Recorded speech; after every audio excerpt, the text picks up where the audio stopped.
I still remember the first time I heard English. I was about 12 years old. It was on an old radio my uncle had. He turned it on, and a soft English song was playing.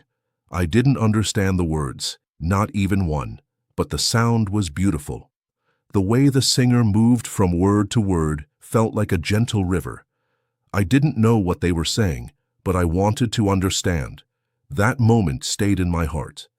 At that time, I lived in a place where nobody spoke English. Not my friends, not my teachers, not even my parents.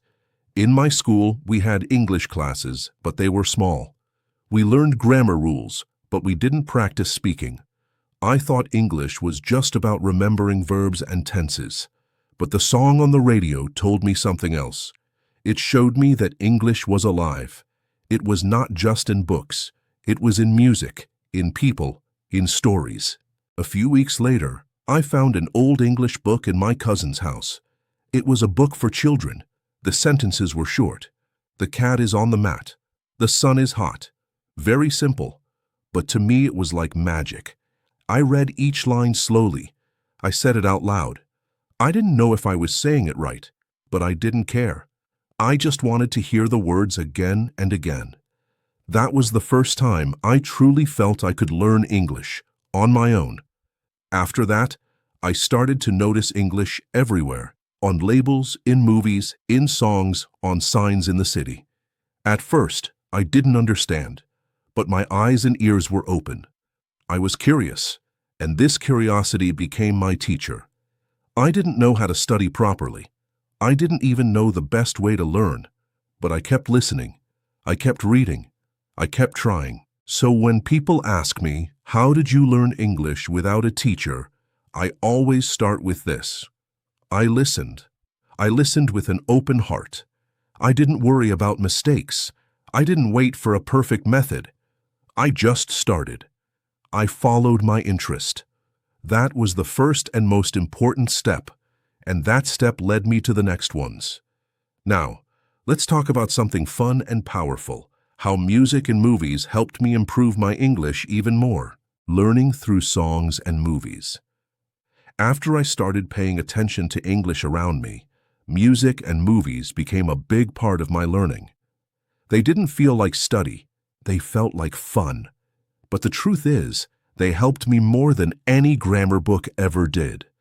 The first English song I loved was slow and emotional. The singer's voice was clear, and I could hear each word. I didn't understand the meaning at first, but I listened again and again. Then I wrote down the words I heard. I looked them up in a small dictionary. Sometimes I was wrong. Sometimes I didn't find the word, but I kept going. Little by little, I started to understand. With every song, I learned something new. One song taught me new verbs. Another song showed me how to ask a question. I didn't plan it. I just followed what made me happy. And that happiness helped me remember the words for a long time. Even now, many years later, I still remember those songs. They live inside me. They taught me the rhythm of English. They helped me feel the language, not just think about it. Movies helped me in a different way. At first, I watched English movies with subtitles in my language. I could follow the story, but my ears didn't really hear the English. So after a few months, I changed the subtitles to English. It was difficult at first. I paused the movie many times. I replayed scenes. But slowly, my brain started to connect the sound of the word to its meaning. That was powerful. I remember one movie that changed everything for me. It had simple conversations. Two friends talking. I copied the way they spoke. I tried to say the lines after them. I even acted out small parts when I was alone. It was funny, but it helped. It gave me confidence. It made me feel like I was using real English, not textbook English. The best thing about songs and movies is that they bring emotions. You laugh, you cry, you feel. And when you feel something, you remember the words better. That's why I always say, don't only learn with your mind, Learn with your heart, too. Even if you don't understand everything, keep listening. Your ears are learning, even when your brain is confused. Trust that process. That's how I did it. And from there, I started doing something even more personal. I began speaking English to myself every single day. Talking to myself in English. After listening to songs and watching movies, I began to notice something interesting. I was understanding more and more.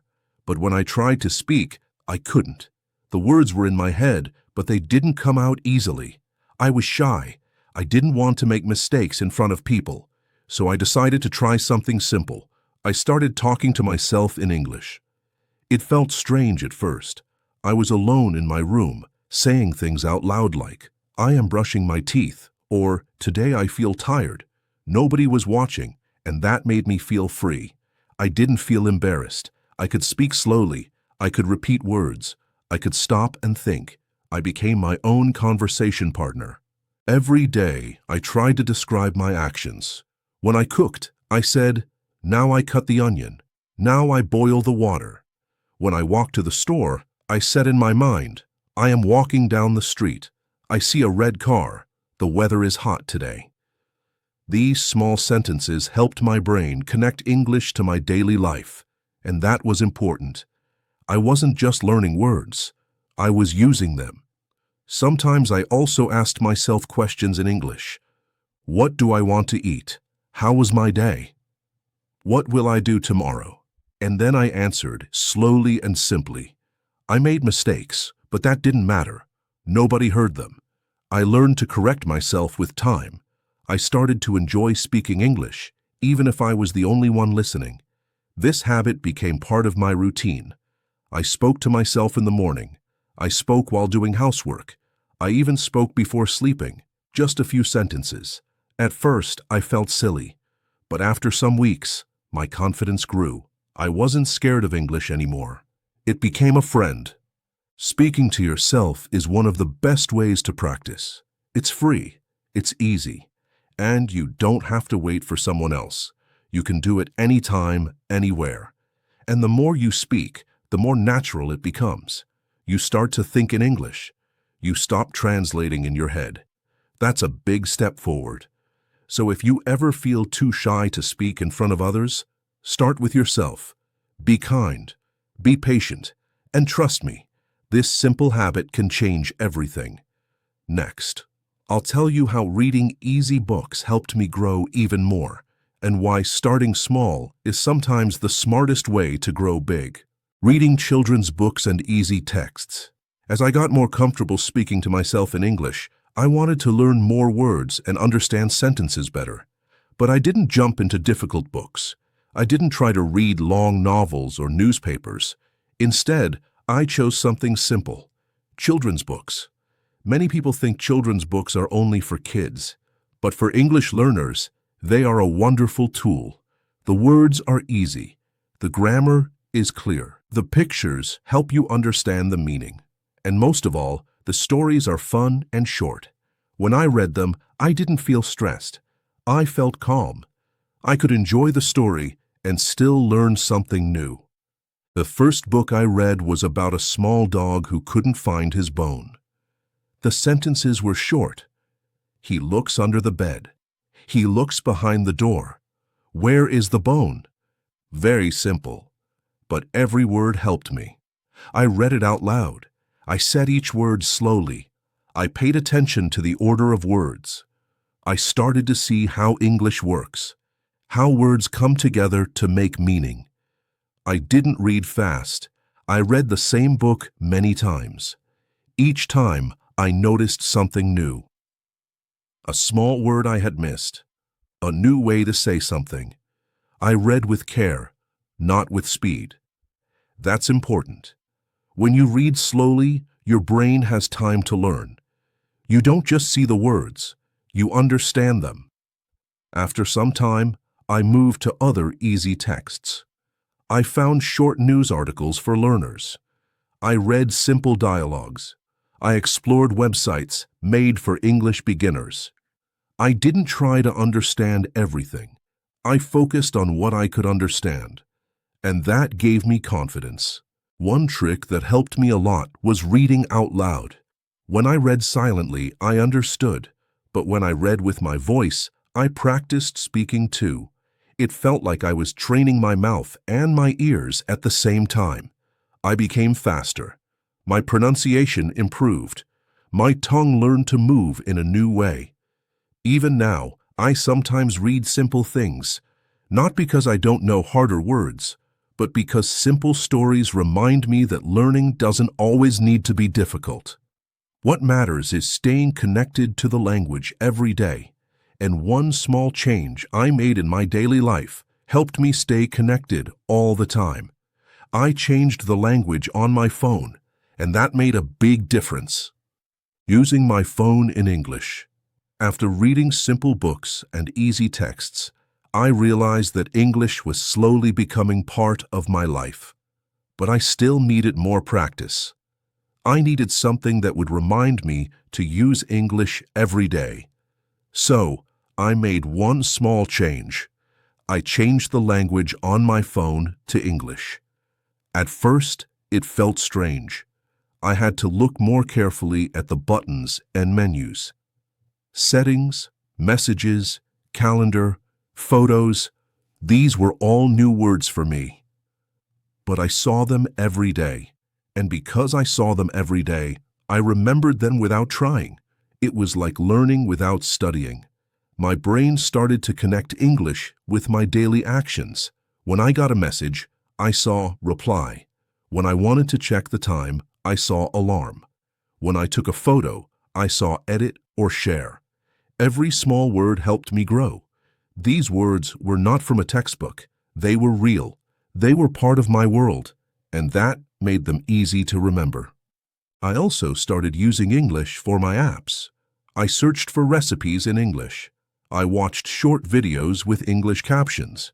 I wrote my to-do list in English. Even my calendar reminders were in English. Just small things like call mom, buy milk, or finish homework, but they helped me think in English. Some words were new, and I didn't understand them right away, but I didn't panic. I guessed the meaning from the situation, and if I really needed help, I looked it up once. Then, I saw that word again the next day. It became easier and easier. This small change made a big difference. I wasn't just learning English, I was living with it. It was around me all the time. I didn't need extra time to study. I was learning during my normal day, while using my phone, and something else changed too. I became less afraid of mistakes, because I saw that learning English was not about being perfect. It was about being curious. It was about trying. Even when I made mistakes, I still moved forward. Next, I'll share how I stopped being afraid of making mistakes and how my biggest mistake actually became one of my most important lessons. Making mistakes without shame. Even after learning from music, movies, books, and my phone, I still had one big problem. I was afraid of making mistakes. I was afraid someone would laugh at me or that I would say something silly. That fear made me quiet. I stayed silent even when I wanted to speak. But then something happened that changed my thinking forever. One day, I met a tourist in my city. She was lost and looked worried. I wanted to help, and I knew the place she was looking for. So I took a deep breath and said, "You go straight," and then left at Big Tree. My English was not perfect. My voice was shaking. But she smiled and said, "Thank you, that really helps." She understood me, and in that moment, I realized something important. Even broken English can help someone. After that, I stopped waiting to speak perfectly. I just spoke. Sometimes I forgot a word. Sometimes I used the wrong tense. But people were kind. They listened. And when I made a mistake, I smiled and corrected myself. That smile was my power. It told the other person, "I'm still learning, but I'm not ashamed." There was one time I said kitchen when I meant chicken. Everyone laughed, including me. I felt red in the face for a moment. But then I laughed too. That moment taught me more than any lesson in school. I learned that mistakes are not the end. They're just steps on the path. The truth is, every English speaker, even native speakers, makes mistakes. It's normal. And when you make mistakes, your brain learns. It remembers the moment. It fixes the error. And next time, you say it better. I started writing down my mistakes in a small notebook. I didn't call it a mistake book. I called it my learning book. It reminded me that every error was a lesson. I didn't feel bad about it. I felt proud because it meant I was trying. So if you ever feel scared to speak, remember this. Mistakes are proof that you are learning. Don't hide from them. Learn from them. Laugh if you can. Keep going. Every mistake brings you closer to success. And the best way to improve is to practice often. You don't need hours. Even 10 minutes a day can create real change. Let's talk about that next. Practicing every day, even 10 minutes. After I learned to accept my mistakes and speak without fear, I found something very important. Practice every day, but not for a long time. Just a little bit every day. Sometimes only 10 minutes. That small amount of time made a big difference. When I first started, I didn't have many hours to study. Life was busy. Work, family, and other things took my time. But I decided to make English a small part of my daily routine. 10 minutes in the morning, 10 minutes before bed. Sometimes I even spoke to myself in the car. In those minutes, I read a short story. I listened to a song. I repeated some sentences from a movie. I wrote a few words in my notebook. I practiced speaking. I focused on small, clear goals, not on becoming perfect quickly. And something wonderful happened. Every day, I felt a little better. My vocabulary grew slowly but surely. My ears got used to English sounds. My mouth learned to say new words without pain. My confidence grew quietly, like a small flower growing toward the sun. The key was not speed. It was consistency. 10 minutes a day, every day, became more than 3 hours a week. In 1 month, I had 30 days of learning. In 6 months, I had 180 days. That's how small moments add up to big change. Sometimes I felt tired or busy and didn't want to practice. But I reminded myself that 10 minutes was not a big ask. Even if I only read one sentence or sang one line of a song, it was enough to keep moving forward. This daily practice made English feel normal in my life. It wasn't scary or hard anymore. It was part of who I was becoming. And I know you can do the same. You don't need perfect lessons or expensive courses. You just need time. Small, gentle moments that build your skill bit by bit. Now, let's finish by talking about how you can start your own journey and why the most important thing is to keep trying every day. Now, after hearing my story, you might wonder if you can learn English without a teacher too. The answer is yes, you absolutely can. Learning English is not about having the perfect classroom or the best teacher. It's about taking small steps every day, being curious, and not giving up. Remember how I started? I didn't know all the rules. I didn't speak well. I made many mistakes, but I listened with my heart. I practiced little by little. I used music, movies, books, and even my phone to help me. I talked to myself. I changed my habits, and I never stopped trying. Your journey will be different. Your favorite songs, your best books, your way to practice might be different, but the secret is the same. Be patient, be kind to yourself, and practice a little every day. Don't worry if you don't understand everything. Don't worry if you make mistakes. Those are signs you are learning. English is not just a language. It is a bridge to new friends, new ideas, and new opportunities. It can open doors to your dreams. And you don't need to wait. You can start now. Start with one song, one sentence, one small step. Thank you for listening to my story. I hope it gives you hope and courage to keep going. Remember, every day you practice, you grow stronger. Every mistake you make is a lesson. Every new word you learn is a victory. Keep speaking, keep listening, keep reading. And most of all, believe in yourself.